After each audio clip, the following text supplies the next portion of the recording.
بسم الله. السلام عليكم ورحمة الله تعالى وبركاته. كنتمنى الفيديو ديالي يلقاكم بصحة جيدة إن شاء الله. في إطار تحضيرات العيد ونزولا عن طلب العديد من المتتبعات، غادي نشارك معكم طريقتي في تحضير فقاس سهل اقتصادي وفي نفس الوقت مذاقه رائع جدا. وبطبيعة الحال غادي نعطيكم جميع النصائح والأسرار اللي كتقلبوا عليها باش ينجح معكم من أول تجربة وتحصلوا على فقاس ناجح بدون قصور. الى عجبكم الفيديو كنتمنى توصلوه لاكبر عدد من لايك، والا كنتو كتشاهدوني لاول مره كنتمنى حتى نتوما تشتركوا في القناه وتفعلوا الجرس باش يوصلكم دائما جديد الوصفات. ما نطولش عليكم، ندوزو المقادير وطريقه التحضير.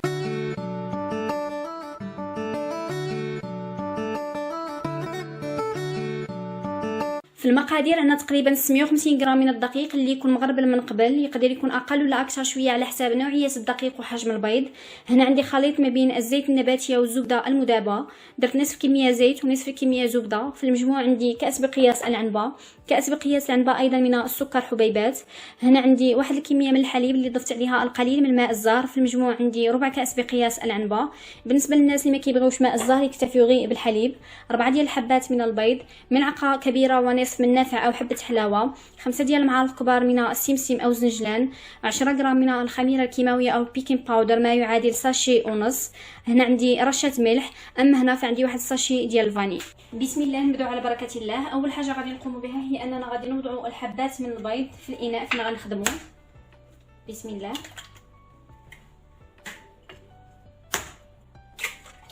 غادي نضيف عليهم رشه الملح،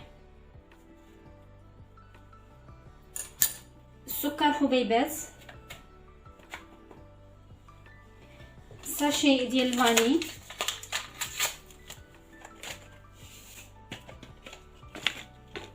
غادي نضيف الخليط ديال الحليب مع ماء الزهر.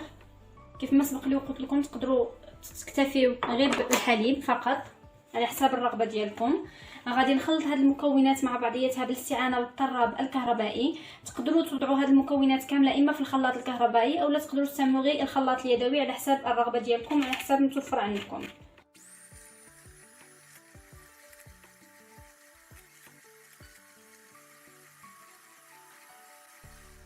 حتى كنحصلوا هكا على واحد الخليط اللي بهذا الشكل هذا، يعني تقريبا بحال غادي نوجدوا الكيك.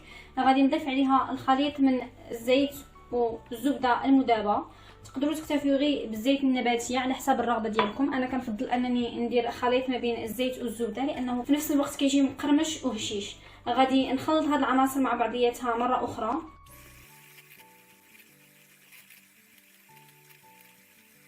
من بعد ما كنشوفوا ان العناصر انسجمت مع بعضياتها بشكل جيد، غادي نزولوا الطراب الكهربائي او على حساب شنو كنتو مستعملين.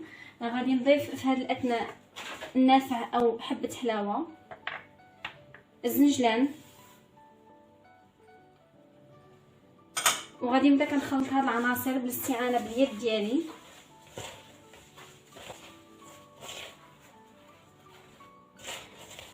وفي هذه الاثناء غادي نبدا كنضيف الدقيق شيئا فشيئا. انا كنحرك، يعني انا كنخلط هاد العناصر. بالنسبه للدقيق كيف ما سبق لي وقلت لكم كيبقى على حساب النوعيه ديال الدقيق والحجم ديال البيض. يعني فاش غنكمل غنقول لكم شحال خدا معايا بالضبط ديال الدقيق.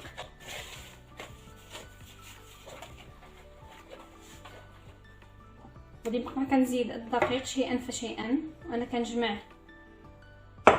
في العجين حتى نوصل للقوام المناسب.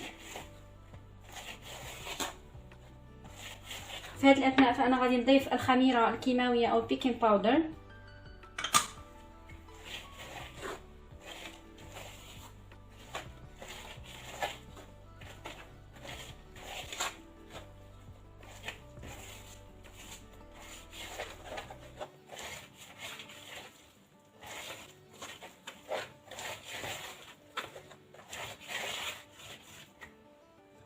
غادي نزيد مازال. بالنسبه للقوام ديال العجين فما خاصوش يكون قاصح وفي نفس الوقت ما يكونش خفيف اكثر من القياس، يعني يكون في الوسط. غادي نوريكم ان شاء الله القوام اللي خاصكم تحصلوا عليه. من بعد ما جمعت العجين جيدا كيف ما كتلاحظوا معايا فهذا هو القوام اللي خاصكم تحصلوا عليه، في نفس الوقت ماشي قاصح وماشي خفيف، يعني القوام خاصو يكون رطب بهذا الشكل هذا. بالنسبه للدقيق فانا خدام معايا بالضبط 650 غرام، ما زدت عليها والو. العجينه ديال الفقاص ما تلكوهاش نهائيا، يعني فقط جمعوها، وهذه من بين الاسرار ديال النجاح ديال الفقاص.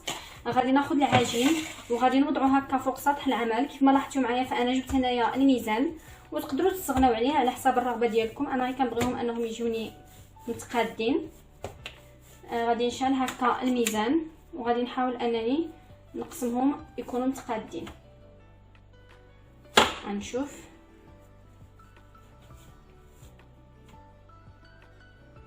غنقصو من هذه واحد شويه.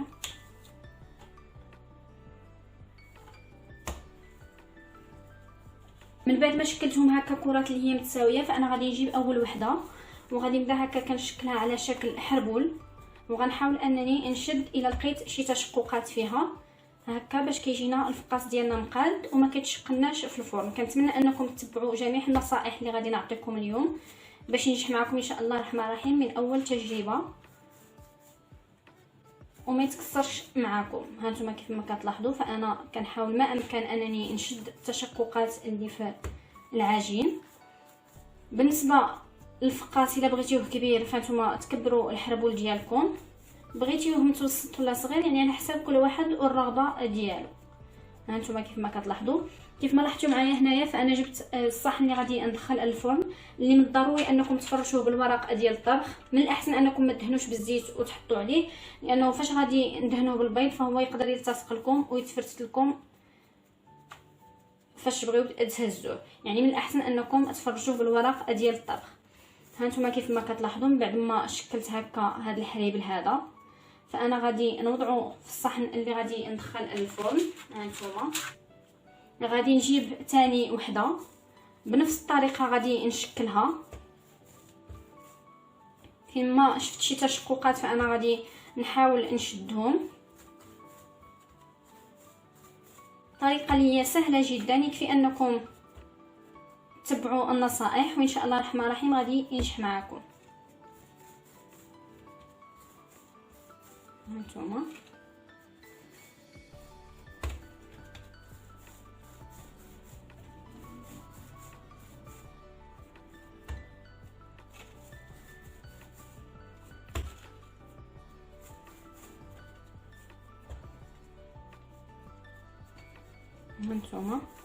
من بعد ما شكلته ايضا فانا غادي نوضعه في الصحن اللي غادي ندخل الفرن. حاولوا انكم تباعدوا ما بيناتهم. بنفس الطريقه غادي نكمل. من بعد ما شكلتهم كاملين كيف ما كتلاحظوا فانا جبت هنايا اصفر بيضه اللي ضفت عليه القليل من القهوه سريعه الذوبان. غادي نبدا ندهنهم بالاستعانه بالفرشاه بهذا الشكل هذا. غادي ندهنهم كاملين.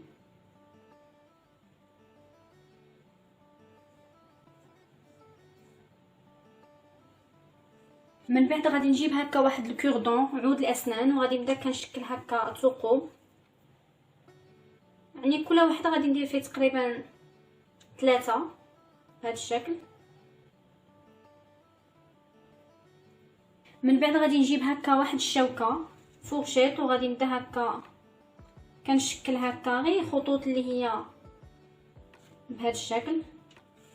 تقدروا ديروها حتى خطوط اللي هي مستقيمه، يعني على حساب الرغبه ديالكم. كتعطينا واحد الشكل زوين الفقاص ديالنا. في هذه الاثناء فانا غادي نحتفظ بالفقاص ديالي جانبا كيرتاح المده ديال 15 دقيقه. عاد غادي ندخلو الفرن اللي غادي يكون باقي بارد، يعني تندخل الفقاص عاد غادي نشعل الفرن. بالنسبه للناس اللي غادي يستعملوا الفرن الغازي فعافيه اللي تكون مهيله بزاف، يعني بحال الشمعه.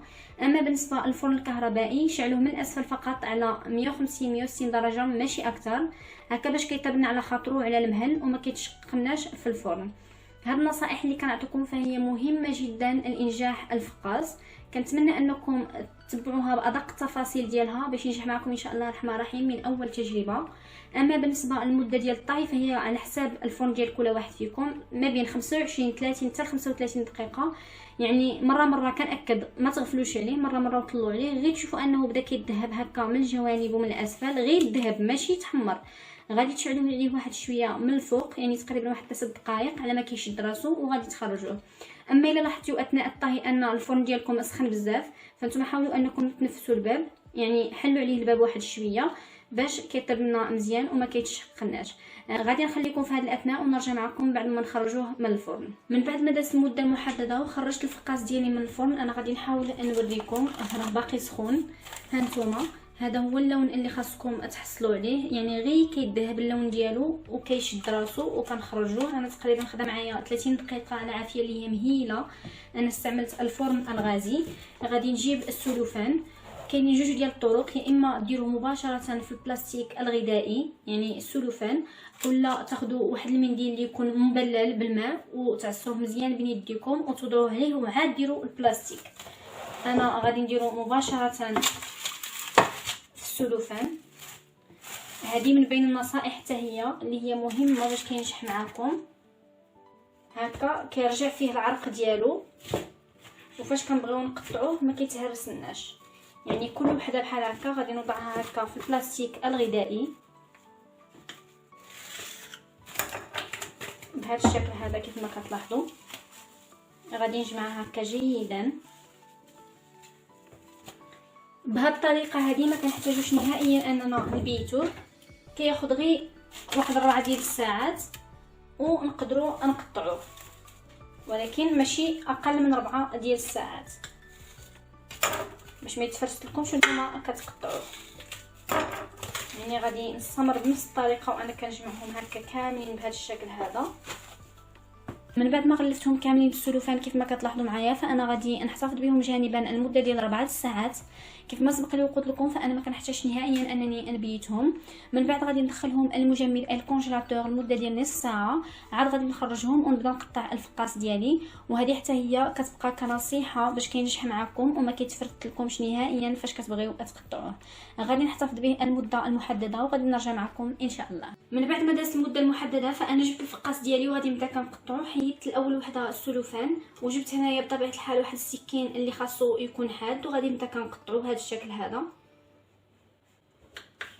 بهذا الشكل ما يكونش غليظ وفي نفس الوقت ما يكونش رقيق. هانتوما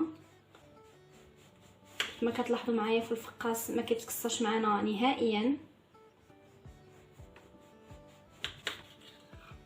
ضروري ان السكين يكون حاد هكا باش كيعاونكم انكم تقطعوا الفقاس ديالكم بشكل جيد. هانتوما كيف ما كتلاحظوا الا تبعتوا ان شاء الله الرحمن الرحيم النصائح اللي عطيتكم فهو ما غيتكسرش معكم نهائيا، غيتقطع معكم بكل سهوله. هانتوما وغادي نستمر بنفس الطريقه حتى نقطع القطع كامله اللي عندي.